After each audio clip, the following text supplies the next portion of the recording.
Hey there everyone, just a quick heads up that this video uses Magic Online data from challenge, preliminary, and showcase events, some of which only report the top 32 decks, so there may be a little more to the numbers than what gets shown. Sometimes referred to as the winner's metagame, the events where this happens, namely the challenges, may be skewed towards decks with 50% win rate or higher. Additionally, a link to the events as well as any list I highlight will be posted in the description down below. Let's get to it. It's been a hot minute since I've done one of these Magic the Gathering Online Pioneer Weekend Roundups, but this time around we're going to look at it through the lens of how Final Fantasy set has impacted the format as a whole, where we go over not only what the metagame looks like from the first weekend of July and what is doing well, but also highlighting 5 lists that I have on my radar that are either featuring new cards from Final Fantasy or metagame shifts have brought to the forefront of the Pioneer format. Let's go. Let's start off with what's been popular in Pioneer on Magic the Gathering Online. As we can see, Mono Red is still seeing tons of play in Pioneer after the Heartfire Hero ban in Standard alongside Monstrous Rage. The mouse-driven aggro list took top slot as far as decks played goes, but we'll take a look at how it performed a little bit later on. Now behind it in second by a decent difference in decks played is the Quarry Steel powered Menace itself, Izzet Phoenix, putting up more than double the next few lists below in Orzhov Greasefang, as well as Rakdos Demons and Selesnya Angels. A few names that we've seen in Pioneer for a long while, but perhaps not so much in recent times, rounding out the top 5 decks that were brought to you on online events so far this month. Now below that is a smattering of single-digit copy deck archetypes, such as Mono Black Demons, Golgari Sacrifice, and Lotus Field combo towards the upper bounds of this clump, while decks like Mardu Greasefang, Izzet Creativity, and Atarka Red stick out as familiar faces towards the bottom. Now, lists that raise an eyebrow and might be worth checking out include the Simic Scapeshift Mill deck, a new combo deck we'll go over a little later in the video, as well as the Boros Hammertime and Golgari Roots decks, 2 different archetypes from 2 different formats looking to test out Pioneer versions of their lists. If we change our focus to how each of these decks performed online, we get a bit of a different story than just pure play rates. Dimir Rogues, or Ninjas, whatever you want to call it, the Dimir mid-range variant in Pioneer, tops the charts with a 70% average win rate with 4 decks played, making it the highest win rate deck with multiple copies played online.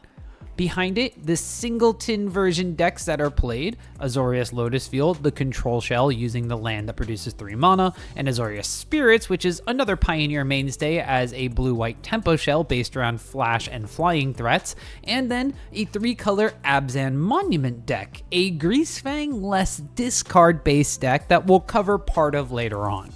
Jund Sacrifice, the Ygra loop-enhanced Rakdos deck, packing cats, ovens, and mayhem devils to profit off of, was the lone multi-copy deck with the same 66.7% win rate here among these singleton copy decks. Now, just below that is Izzet Phoenix, which was the second most played deck, and just under these ones here with a solid 60.6% win rate in online events, definitely bolstered by a certain single challenge where it dominated most of the top 8 slots. The singleton copy of Izzet Creativity went 3-2 in a challenge, which is still technically a 60% win rate, so it slots in higher than some of the other decks despite only adding Starting Town from Final Fantasy as a new card. Now, just under that is the deck that a lot of people are playing to slow down these red-based decks in Selesnya Angels, gaining so much life that it hangs out at a comfortable 59.5% win rate, which is tied with Lotus Field combo, like the deck that Angels don't really want to see,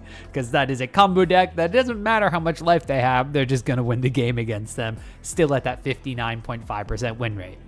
Golgari Sacrifice, another deck with a combo inside of it, was close behind with a 59.2% win rate overall, while Orzhov Greasefang sat in an above average win rate, taking down 56.7% of its matches with 16 different decks, while a pair of monocolored decks in white and black varieties saw its slots just below that at 55.6 and 55.4% win rate respectively. Now, the new Simic Scapeshift Mill Combo Lumbra Landfall whatever deck is also up there with a 55.2% win rate with 5 different pilots, beating out the tried and true archetypes of the format like Rakdos Demons and Azorius Control just below it on average. Now, down here at 17th in win percent overall, we find the most popular deck played in Mono Red Aggro, although it still has an above average win rate with 53.3% across over 400 recorded matches. Now, even though the deck is very popular,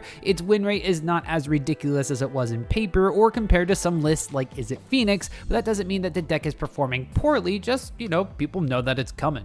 The Is It in Soul deck squeaks in as that last deck above 50% win rate with a 51.2% rate overall, although the deck hasn't seen any real changes with Final Fantasy's release. Now, just below that are a plethora of other decks falling at 50% win rate or below, including some newer archetypes that with a few tweaks could end up becoming some format contenders. So let's turn our focus to 5 of these lists that popped up in these challenges, 4 of which are leveraging brand new Final Fantasy cards, and see how Pioneer has begun to shift with the best-selling set of all time added to its card pool. As if Vivi hadn't already taken over enough formats, there's plenty of experimentation with the Black Mage going on in Pioneer as well. A list that recently tried out in a challenge didn't end up doing too hot, but begs the question of what the best home for Vivi might look like in the format. Now, the version of the deck that Falcon put together for the challenge looked to modify the existing Phoenix lists, sort of. Replacing Arclight Phoenix with Vivi, swapping up Picklock Prankster for Astrologian's Planisphere to play alongside Corey Steelcutter, and adding in Stormchaser's talent in a singleton This Town Ain't Big Enough to make a hybrid standard prowess Phoenix Pioneer brew. Now, the deck still had an overwhelming amount of 1-drops. In fact, it only ran 1-drop spells besides Vivi, the equipment, and 4 copies of Treasure Cruise that it was hoping to get to cast for 1 mana anyway. Now, the deck tried to play to the strengths of the older Pioneer Prowess decks utilizing Monastery Swiftspear and Soulscar Mage, just like that list used to do, but without the explosive starts, and instead looked to play a game where Vivi was on board alongside an equipment to really pop off. Now, I feel like the deck was a Soul Cauldron and a Thrill Seeker away from where it needed to be with this specific version, so I'm not going to tell you to swap out your Phoenixes for Vivis anytime soon. But I do think that the core of Vivi Cutter will find a proper home in Pioneer in the new future, so pay attention to lists like this if you enjoy being an Izzy Wizzy slinging spells. Dimir has already been doing well in Pioneer for quite some time already, but that's not stopping pilots from trying different angles of attack for the deck. Now, across Standard and Pioneer, the combination of Cecil Dark Knight and Dark Confidant has been tested in a plethora of differing decks, and it gets the nod alongside a package of other legends in order to run 3 copies of Mox Amber here to try to get a slight aggro edge that the other Dimir decks aren't quite doing. Nashi, Searcher in the Dark, Gix, Yawgmoth Praetor, and Tiny Bones the Pickpocket are the other creature legends besides Cecil that help accelerate the mana production of the deck, while Kaito, Bane of Nightmares, stays as the sole planeswalker to enable Amber and like the biggest threat the deck has. Now, the deck still has Floodpitch Drowner and Moon Circuit Hacker for tempo and card velocity, but trades out Enduring Curiosity for the combination of Gix and Bob, while it also doesn't have any of the real flying threats to evade any scuffles on the ground with opposing blockers, even though some cards do have things like Death Touch. And while Nashi has Menace, growing or finding your next turns of legends to play with as well, I'm not sure that the legends are strong enough to warrant taking out the other cards in a classic Dimir shell for Mox Amber to be online. Instead, I do like running Cecil in multiples as just a solid 1-drop that opposing decks need to respect out of the normal Dimir lists. Greasefang is still alive, kicking, and innovating in the Pioneer format. The latest version of the deck drops green or red entirely and doesn't add another color at all. Now, Orzhov Greasefang doesn't change the main game-winning combination of Greasefang, Okiba Boss, and Parhelion 2, but it does change the supporting package around the combo to something a little more synergistic.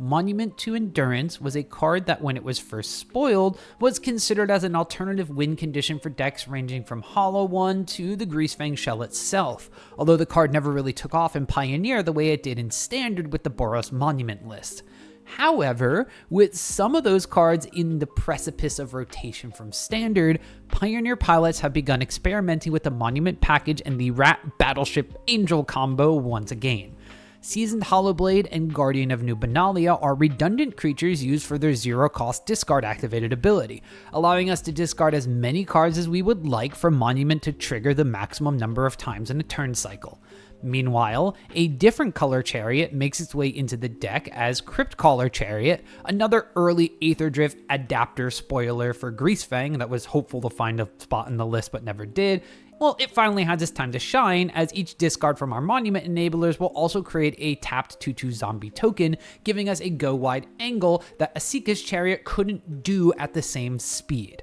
So, if we stay efficient on our discards, we'll be hitting our opponents for 3, making a treasure, drawing a card, and creating 3 zombies with the full engine in play. Now, the only thing is, how do we keep that many cards in our hand to keep discarding cards every single turn cycle? Well, Oval Chase Daredevil, which modern Asthma pilots will be quite familiar with, also makes this list as a way to keep cards in our hand to continuously trigger our discard effects. By making a treasure with Monument, we can get Daredevil back, so we effectively end up discarding a card, replacing it with a draw effect, and having Daredevil be 1 or 2 of the other discards each turn. Now, are we in a spot where we had to discard our Greasefang or it died trying to combo? Overlord of the Balemerc helps us not only fill the graveyard to find our vehicle package, but also grabs back Greasefang or our discard outlets for as low as 2 mana impending,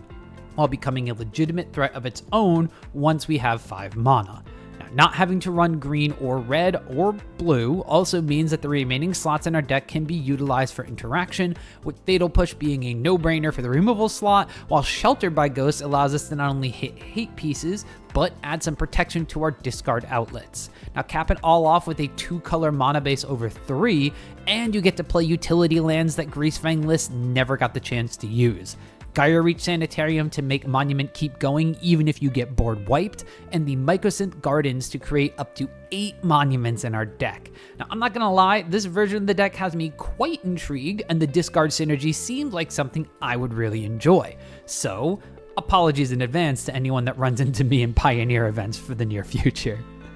Boros decks got a bit of love from Final Fantasy, as this next deck features 3 new cards from this set, in addition to taking advantage of the fact that most of them are legendary by running Mox Amber for some extra acceleration. The list combines Cloud Midgard Mercenary as a Pioneer quote-unquote Stoneforge Mystic, and Raban Bull of Alamigo as a way to instant speed equip attacking creatures in a Hammertime style deck for Pioneer format. Now, the third legend from the set is the 1-drop Zac Fair, a creature that can not only protect others by giving it indestructible, but also throw any counters or equipment it was holding onto the creature it's saving as well. Now, the usual package of equipment here, of course, there are some new extra ones thrown into the mix. So let's start with the basics. Colossus Hammer, it's the namesake one and the main one, able to threaten lethal swings as early as turn 3 or 4, as well as singleton copies of more commonly played equipment like Lava Spur Boots, Shadow Sphere,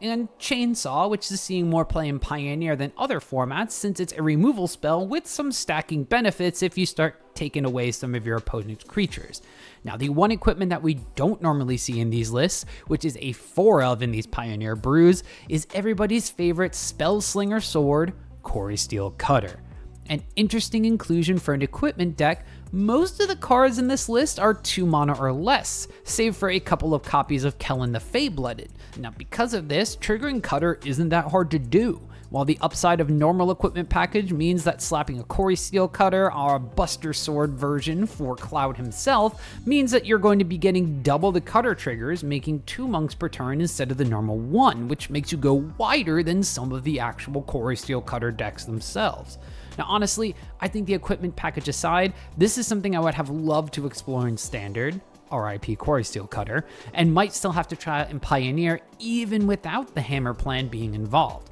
Now, Kemba, Caught Enduring is still here having a home, being an anthem effect for all equipped creatures, and something that can pick up a hammer or cutter on ETB. And as mentioned before, all of these creatures are legendary, meaning Mox Amber is online so long as one of them is on your side of the battlefield, helping you play a step ahead of the normal hammer packages in Pioneer before. Now, I think the deck has a solid theme and interesting two-pronged assault, but the speed and consistency of the deck are question marks for me that will keep it away from the top tiers of the format for now, and did give it some struggles as two pilots took it multiple times into the challenges this week with a sub 50% win rate overall. If you've been a fan of our weekly Pioneer streams at Card Art, you've seen my friend Charles and their Lumbra Landfall deck before. But if you haven't, then let me walk you through how that deck actually works, because the main engine of that deck is also in this 4-color / Simic / whatever you want to call it, Lumbra Landfall self-mill combo. So, Lumbra, Bellow of the Woods, is the main card in the deck that can help create a loop, allowing you to basically mill your entire deck. Something, like I said, this new version will utilize later on. Now, when it enters and mills 4 cards, you get to bring back every single land from your graveyard to the battlefield tapped. This includes things like the New Capenna fetch land cycle, which will then thin your deck out even more by grabbing all your basics that are already on the battlefield or in your graveyard, giving you lots of landfall triggers. Now, the other main components you need are a way to have the lands enter untapped, such as Splunking, and hit a second Lumbra, and Port of Karfell, an unassuming land from Kaldheim. Now, Port of Karfell allows you to activate and sacrifice it to return a creature from your graveyard to the battlefield, in this case, your second Lumbra, which will then legend rule the other one into the yard, as well as get your port back to do it again. Now, Nissa Resurgent Animus makes it so that this loop is at full power, as all those landfall triggers will get you extra mana, even if you fail to find with your New Capenna fetch lands. So, what does the deck want to do with all of this? Well, the older versions that my friend Charles played looked to run Kenrith Returned King at some point, give haste, and attack for lethal. However, this version took the red out of its list and instead added the self-mill combo component, Thassa's Oracle. So, once you hit no cards left in library, you can port back the Oracle, or play it from hand to just win the game on the spot. Now, the main card that has come in from Final Fantasy and put more of a spotlight on this deck is the Wandering Minstrel, a creature version of Splunking's lands enter untapped clause that can also be tutored for with the inclusion of Nature's Rhythm, which can then also find your Lumbra to begin your loop later on. Now, this allows for the deck to become a Lotus Field deck as well, using that land and Echoing Deeps to generate large amounts of mana quickly, especially if you're able to play the Minstrel on curve. So, Echoing Deeps, also being a cave, means that not only does Splunking's second line of text actually gain us life for the first time in forever, but it also means that Glimpse the Core becomes more attractive as a way to grab deeps from the graveyard to copy a port or a Lotus Field in order to combo more efficiently. Scapeshift is here to work alongside Nissa and Lumbra, creating turns with tons of mana by sacrificing your entire land base, having a new one enter untapped thanks to your Minstrel or Splunking, while Nissa adds just as much mana as you just sacrificed off of landfall triggers, and maybe more if you find your Capenna fetch lands, and then having Lumbra in hand or graveyard to bring everything back on top of that, basically doubling or 2.5ing the amount of mana you had in a single turn. Needless to say, the deck is a very complex one due to the number of decisions you can make while setting up your combo turn, in addition to being one of the weirder decks in terms of land sequencing. But the deck is quite powerful once it gets going, and might be something to keep your eyes on if you're a Lotus Field pilot or a modern Amulet Titan player looking for a new format and something new to brew. So that's what's been shaking up on Magic the Gathering Online. If there is anything that you've liked from this video, let me know in the comments down below what it is, whether it's the format, whether it's the numbers, or whether it's a specific deck that you want to bring to your LGS to smash your local Pioneer metagame. Write it down in the comments below and we can discuss what you think is good from Final Fantasy and what may have been missed that is still just a hidden gem or hidden crystal waiting to be found in the Pioneer metagame. And as always, if you are so so inclined while you're down there, you can give the video a quick thumbs up so you can show not just me, but the YouTube algorithm gods that you've enjoyed the video. And while you're down there, you can click that join button to become one of my members. Now, members do get some early access video and other content perks, as well as Discord access and a direct line to me so that we can chat about Magic the Gathering and what you're doing with your list and get some advice and small little personal deck techs in the meantime as well. Now, if you are, like I said, so monetarily inclined to help support this video and all the videos on my channel, click the join button down below or on my channel homepage to become one of my members and to show your devotion. As always, I'd love if you could just tap that subscribe button because that keeps you up to date on all of my latest deck techs, metagame analysis, and just in general, Magic the Gathering content of all formats. See you in the next one.